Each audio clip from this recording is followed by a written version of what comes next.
This time, I'm marooned. I'm dropped into a river valley in Colombia where the forest fires are raging.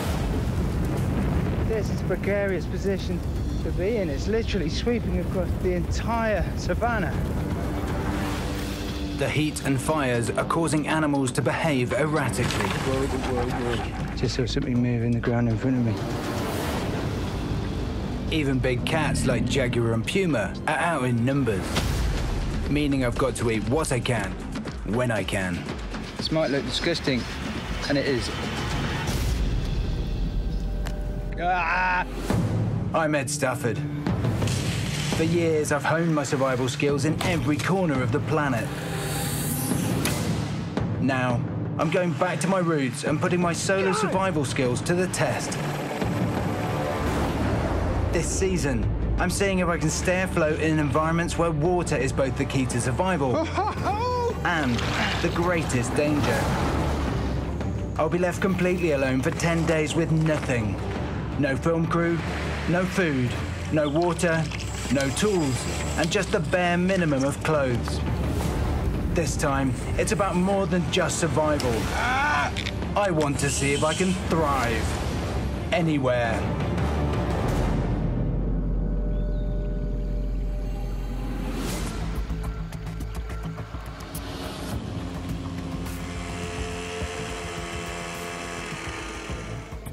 I'm headed at the Orinoco River in Colombia, on the border with Venezuela. It's incredibly hot and very dry. And the day I landed, the government declared a state of emergency as wildfires are raging nationwide. I've been traveling upriver for about an hour now, and it is remote. There is no doubt of that. I am literally going into the middle of nowhere. This area is rich in wildlife. Puma, jaguar, loads of venomous snakes as well. Pit vipers being the main one. And that's why I'm wearing boots, which I'm not 100% happy with, but it does demonstrate just how prolific they are here. I'm already being cooked by the sun. It's very hot. Climate change is wreaking havoc here, and the drought it brought has made the river upstream inaccessible for our motorboat. To make it to the drop-off, I have to continue my journey by jeep. Hi.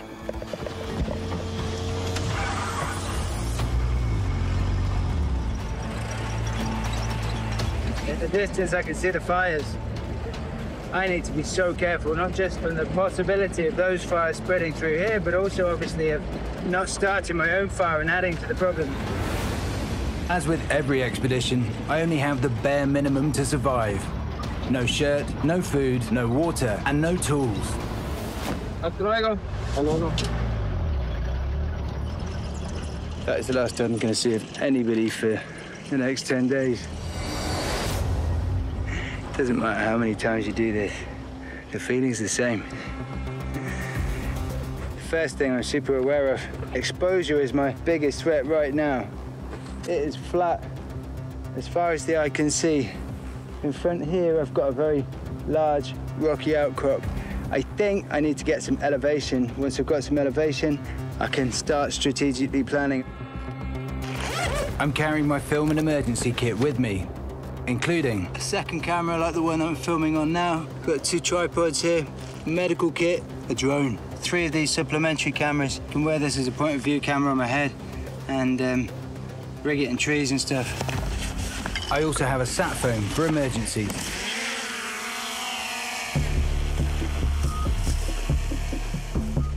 All morning I've been blasted by sun coming up the river.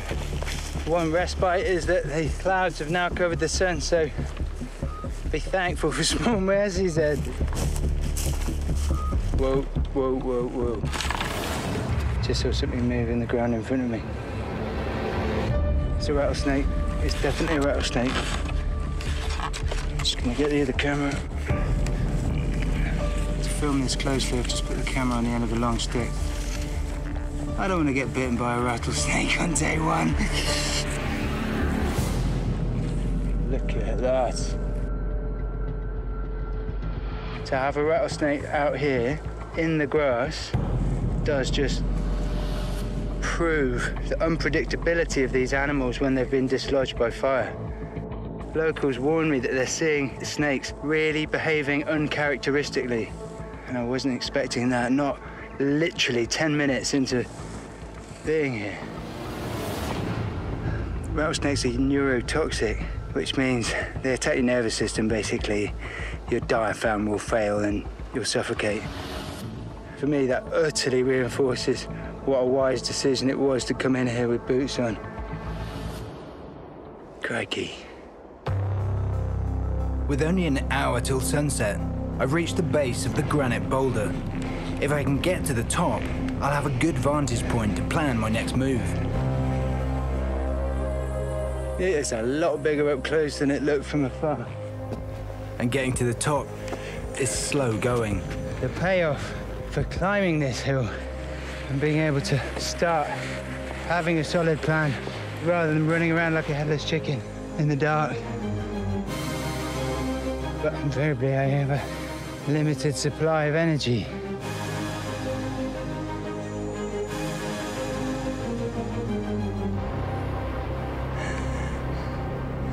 Oh my goodness, I'm exhausted.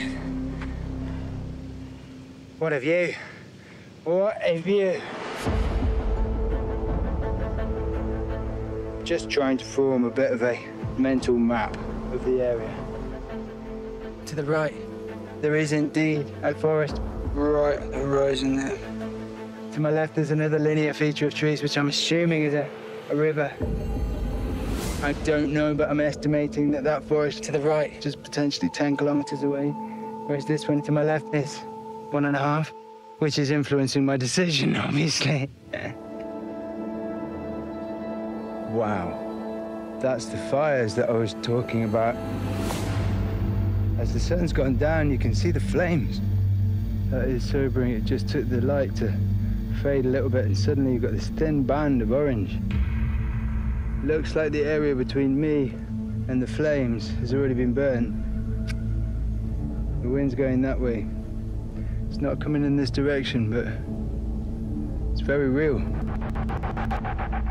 I think it's stay up here tonight, tuck myself out of the wind, and then in the morning, head over towards that band of trees, and then I can start surviving.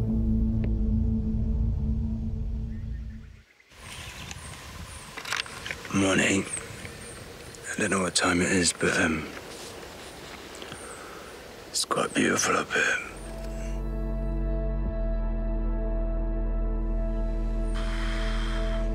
That's where the fires were last night, but as far as I can see, they've gone out.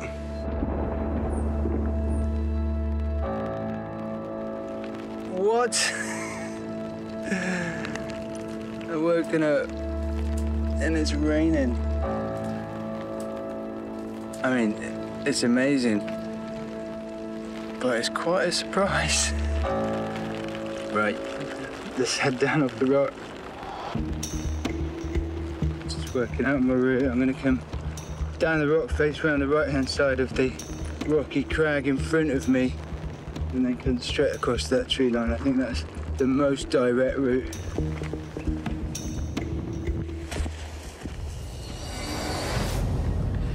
Kind of degraded, but I think what I'm looking at is pumice scat.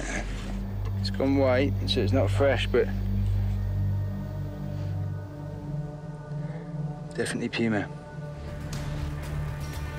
They're also jaguar, and they're all about.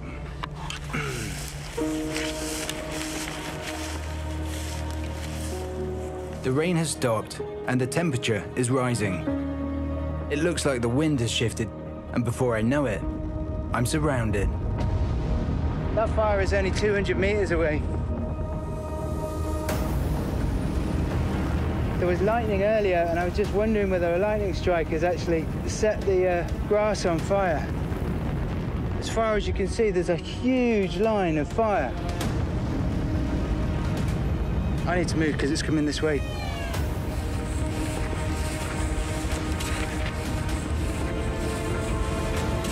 It's literally sweeping across the entire savannah. I've never been that close to a bushfire before, but it just heightens everything. It's the sheer evidence of what global warming can do. All of the animals are just almost like they're having a noose tied around them and fleeing, getting into this tighter concentration. I think I'm at a safe distance. I've gone off to the side. The fire's now raging that way, parallel to me. My original path has been cut off. The only way forward is to find another route. It's starting to look more like jungle, isn't it? Look at this. It's a proper river. Oh my goodness. There's fish in there as well. Oh, that is nice and cool. It is crystal clear, and I know from speaking to local people that they drink the water around here without a second thought.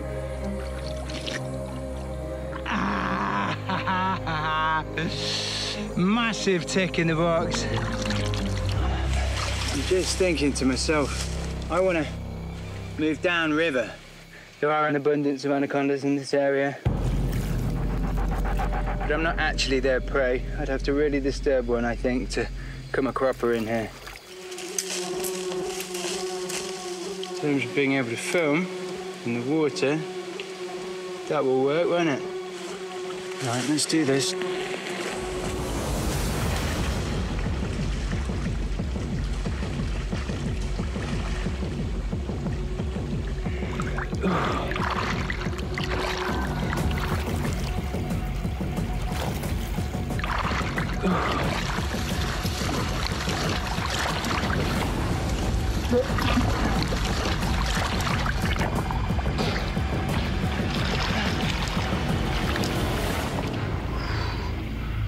That's it.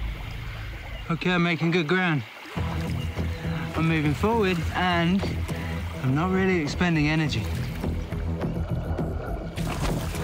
There's some mariche palms up ahead. I wonder if I can get myself a mid-float snack. You can see these little mariche fruit. You can't eat the scales on the outside, but that green flesh on the inside, you can eat that. Full of antioxidants. They're not quite ripe yet, really, but that's good energy. I'm going to take more of these with me. These are also really good fish bait. Okay, back in the water.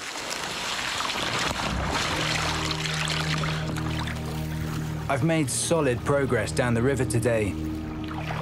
And this deeper pool is full of all kinds of fish. It's a good spot to make camp and see if I can sort out a meal. Because of the abundance, I think a fish trap is going to work better for me. It's going to take a little time to make, but I think if I make a trap, I can catch multiple fish, and also it's going to be working for me whilst I can do other things. A funnel basket trap is made with 2 woven cones, one inside the other. So the fish swim in the larger cone, and the smaller cone prevents them from swimming out. So I'm just going to start at the bottom and work around. And it is no more complicated than that.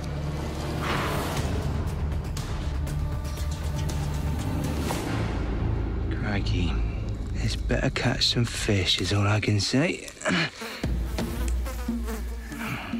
I'm doing this whilst trying to keep zen in a haze of sandflies who are biting me all the time. And I'm itchy. Oh, that's good. Oh, that's good. Right there. Right there. Ay, ay, ay. I would estimate I've only got about an hour daylight left, so I need to start thinking about where I'm going to bed down.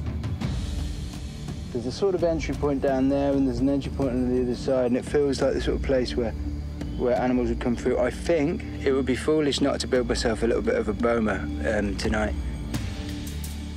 A boma is a circular wall of thorny branches that I'd learned how to build in Africa to protect myself from predators. There are big cats here too, like puma and jaguar, and it'll work just as well against them. I've used all the natural debris behind because I didn't want to waste time and energy, but and then the trees that are there. But I've just brought this wall up in front, but I reckon that'll do. I'm just beginning to doubt. Maybe it's because I've had a day building a basket and it's not ready yet, and I'm slightly frustrated with that. But I'm just wondering whether my decision from the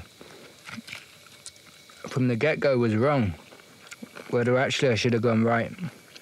I should have crossed the plains, done the longer distance and gone to the bigger forest, because this is quite exposed to the sun. And very low canopy, very bushy and scrubby.